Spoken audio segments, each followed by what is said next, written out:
Hello, happy Monday. Happy Monday. And I am Carla Webb, your host of If You Only Knew and Christian Life Coach. And today, my guest is Tanisha Carothers. Give her a round of applause. Hello. Hi, And we met due to an event called The Layered Life, a modern woman's discussion. We were trying to figure out exactly what the title was. And I was on the panel for it, and you were the moderator of the panel. And that's how we met and got to know each other. And that was a great experience. It really was a just overall breathtaking, life-giving experience. I really enjoyed it. I hope we can do it again soon. Yeah, I do too, because I thought it was a great experience. And I hope it's something that we do at least, yearly. Mm-hmm.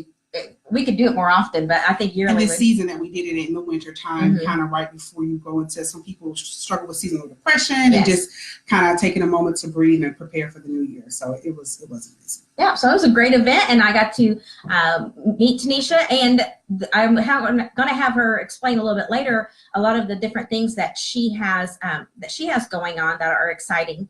But we're here to discuss the hard-hitting questions about relationships and your relationship with God and that journey. And so the first question that I always ask is, if you could go back and be your own best friend in regards to relationships, what would you tell yourself? And the reason that I started asking that question is because of my background coming out of an abusive relationship. I was in the relationship for 17 years. Married for 15 years of that. And there were warning signs that I didn't realize were warning signs at the time. But if I could go back and be my own best friend, I would say, okay, this is what you need to look for. So that's where that question came from. And I'd love to hear from you. If you could go back and be your own best friend, what would you tell yourself? That's a tough question, but I think it is one that you need to be reflective about at some point.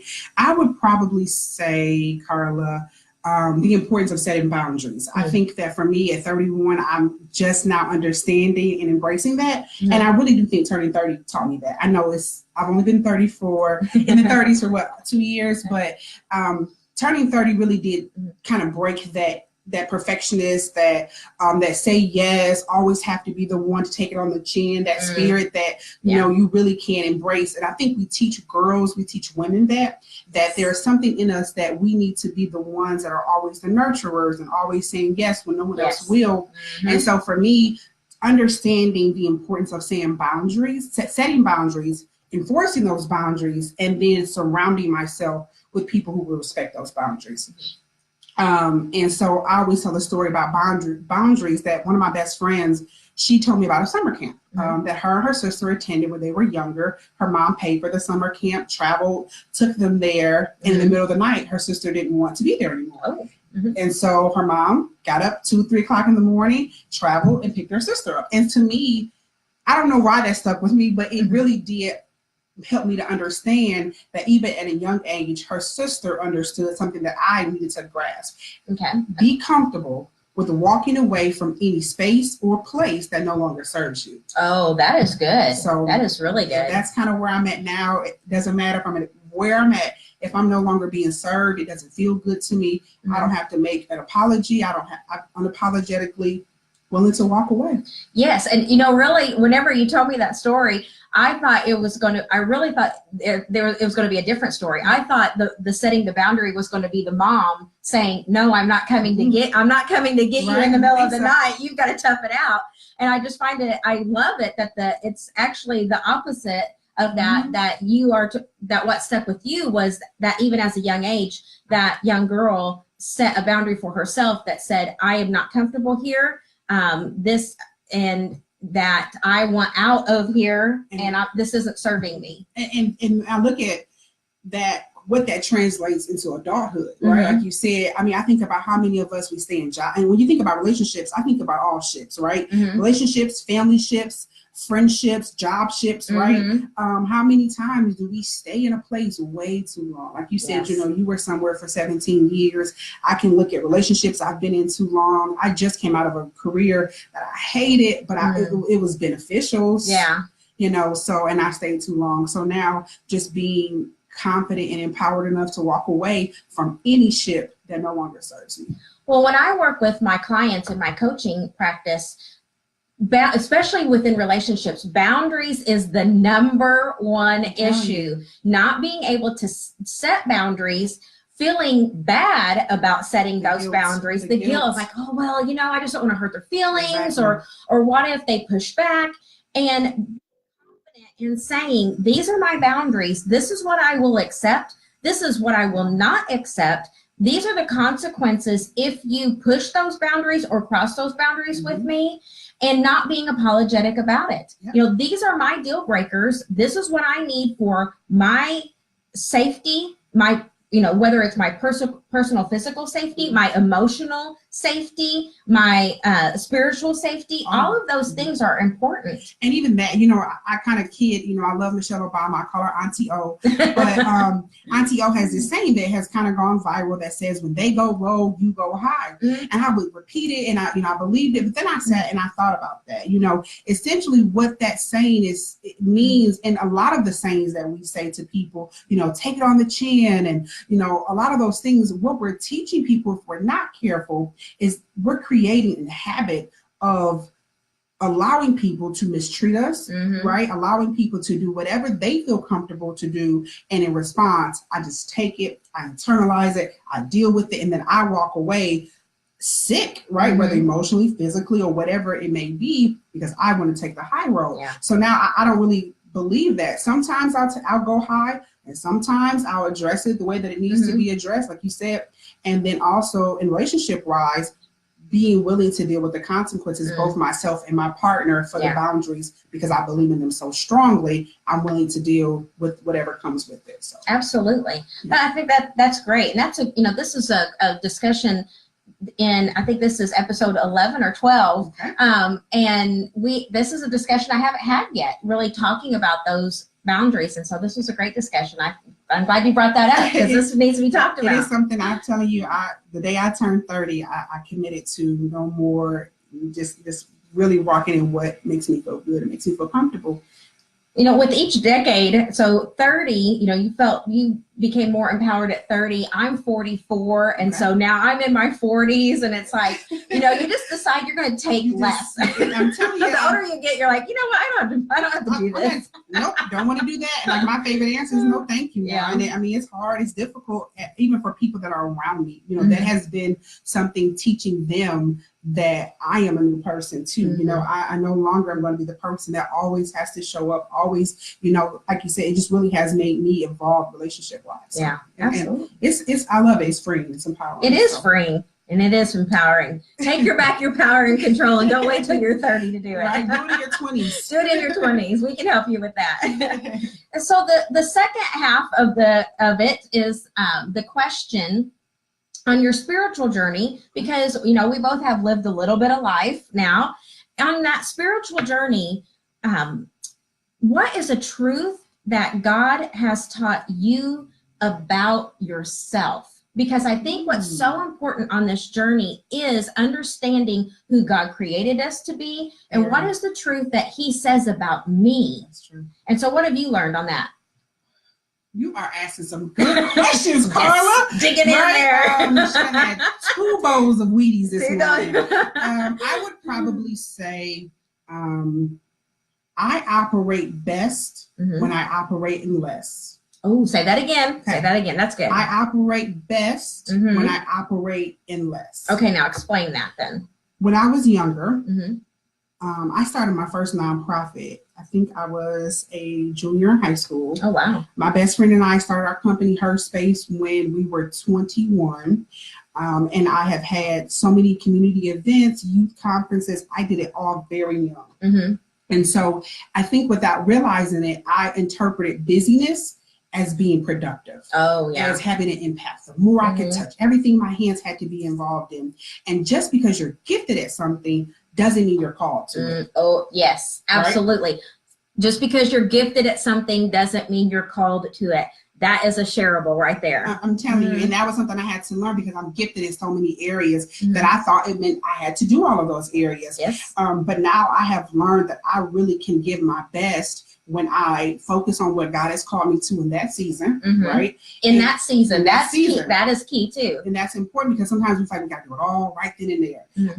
And so, I'm good with children. I'm good with graphics and web design. And I mean, if I'm not careful, I'll be doing 30 different things in a run of a day, not really ever. Running a daycare while doing the graphic design. Program, also doing a food bank, those are kind of things, and so what I did was I took time and I sat down, put it on the paper, said, God, what do all of these things have in common? And then what's the priority for this season? Yeah. And so one thing God revealed to me is that my mind is my gift. I'm a strategist naturally. So finding ways to protect that and how to use that. And then also looking at what the priority for this season would be. And so really operating in those things. So now it has been, people will call me and say, hey, Tanisha, you should throw a youth conference. And I'm like, yeah. No. Oh, I had that happen to me just in the past month. Right? And you want to say yes. Yes. You want to because you're like, I know I can do this and it'll be good. But that's not what God called me to right now. But instead, I can donate if you have a youth conference, right? Or I can come speak at your youth conference, but God didn't call me in this season to plan a youth conference. No matter how good it would be, it's not the priority. Yeah. And so we realizing that busyness can also be a distraction. Right? And so really, and again, it goes back to that boundary setting. No, if you're not careful, people will pull you into multiple directions, all with good intentions. Yes. But what does that mean for you and what God has called you for in that season? My mom talks about this window of opportunity. She beats that, Tanisha, windows of opportunity matter. God will call you. He'll open that window. Things will be aligned. And it's your opportunity to walk into it. And so making sure that I'm prepared for those windows that God has opened for me, even if it means I have to do less. And sometimes that kills me. But at the end of the day, at the end of the year, even with our planners, we'll talk about that. Her Space Co. Our planners, the Layered Living Planner, we talk about the word of the year, and we do that in December to set your year up, right? And so it's important that I look at what my priority is for the year. What's the word of the year? So that way, when I feel like I need to be pulled in multiple directions, I can kind of center myself to that. Oh, so you are resonating with me so much right now because. Something that just keeps being spoken into me is just because something's a good thing does not mean it's a God thing. And your season is so important. And that was I am wanting to put on another relationship workshop. I've had some people asking for that. And so then whenever I went to think about doing this workshop, then it was presented to me like, oh, well, what about doing a series of 4 workshops? And I was like, okay, I can do that. And I can do 4 workshops. And then I was like, and as I had to think about it, I'm like, I could do 4 workshops, but I really am only supposed to do 1 workshop right now. So I'm going to have to reevaluate that because just because it's good and you can do it doesn't mean you should. Exactly. And that it's a God thing and that you should do it. And so that is definitely a season a lesson I'm learning in this season. And my prayer is, God, only let me put my hands to things that are of you. I like that. Yes, only let me put my hands to things that are of you right now. And later on, right now. That's it. And that's it. And, and I think about, I'm a big analogy person because that's how I learn things. I think about what's the danger of wearing flip-flops in the middle of this winter, right? When you are not operating in the right season, when you're not prepared for the right season, right? What's the dangers that comes with that? Or I'm wearing a big fur down coat in the middle of, the summertime. Yes. And so I think it's powerful to look at what happens when you're not operating in the right season. I think you miss things and you can cause harm. And also I think it's a faith thing too, because sometimes we feel like if I don't do it all right now, if you don't do all 4 series, someone will miss something. And it's like, no, I believe that God called me to this one and the other 3 will come when it's time and what God will have, whatever is meant for those things to be there. Yeah. So. I love that analogy of the seasons. It's like flip-flops aren't bad. No. And flip-flops are great in the summer, but they're not appropriate for the winter and snow because it's just not the right season for flip-flops. And it's just not the right season. And so sometimes, and I'm the person, I will admit, I'll hold on to my flip-flops to the very last moment. But when it's cold and it's wintertime, it's time, my mother would say, it's time to do the winter clean out, the spring clean out, put them up. And the next season, guess what? Yeah, that's a great It will be analogy there, of doing things in the right season that are for you in that time. That is fantastic. Well, you have some things that are going on, so I'd love for you to share with my audience like a little more about what you do, how they can get in contact with you, what kind of services you provide. No problem. So as I mentioned kind of a little bit from Carla's questions, I started my first nonprofit at 19. And so from there, I also went on to attend law school. So I am a practicing attorney. I practice in the areas of criminal defense, family law, and small business development. That's probably like the nearest, dearest to my heart. Okay. Because I've had so much experience in it. And so I'm always looking to help entrepreneurs with either their nonprofit filing, their small business entities, LLCs, corporations, things like that. So I'm a practicing attorney. I have my own law firm, Carothers Law Office, and very active in our bar association, women's lawyers, and things like that to try to promote the profession amongst other women and members of the diverse community. Then my baby that I mentioned at 21 is Her Space Co. And Her Space Co. is a lifestyle brand that my business partner and I created to help women live intentionally and to be and become who they're meant to be, to have conversations like this, to facilitate those conversations, be a part of those conversations, and then also our I guess we would say what we're most known for at this point would be our planner. We release a beautiful planner. Oh, thank you. Beautiful. We release an annual planner called the Layered Living Planner. It is calendar based from January to December. And while yes, it's a calendar, I think people that have purchased it or seen it will tell you it's more than a calendar. Yes. What we wanted to do was we wanted to create a tool on the go for women that are busy like us, who's always going somewhere, always doing something, who may not have the time to sit down and talk to a Carla, right, who's amazing. But, maybe you're looking for some development opportunities while you're kind of doing your day. You can open the Layered Living Planner. There are questions, challenges, weekly tasks, monthly tasks. I mean, we really poured our heart and soul into the book to make sure that women had a tool to develop themselves as they kind of go on their busy modern journey, whether it's being a mom, whether it's, managing the businesses, the home life, whatever it was. You had a tool right in your purse, little, 9 by 12 tool that you can just throw in your purse and, pop it out and take some time for yourself. Yeah, it is a fantastic planner. And whenever you start, is this something that you plan on doing every year? It is. We release every year. We'll do pre-sales. We usually do pre-sales in the fall. We always encourage pre-sales. We tell people this every year, and every year we have people inboxing us and, emailing us. And sometimes I'm scared to go outside, thinking they'll be out there. But pre-sales are best just because we sell out within a matter of weeks, and we're grateful again to God for that type of reception. But we sell out within, I think this year we sold out in 3 weeks. Wow. And so pre-sales are encouraged just because people that have purchased it understand the value of investing in yourself. Yes. And that's what we made it for, women who knew the power of getting back to themselves and, spending some quiet time with themselves. Wonderful.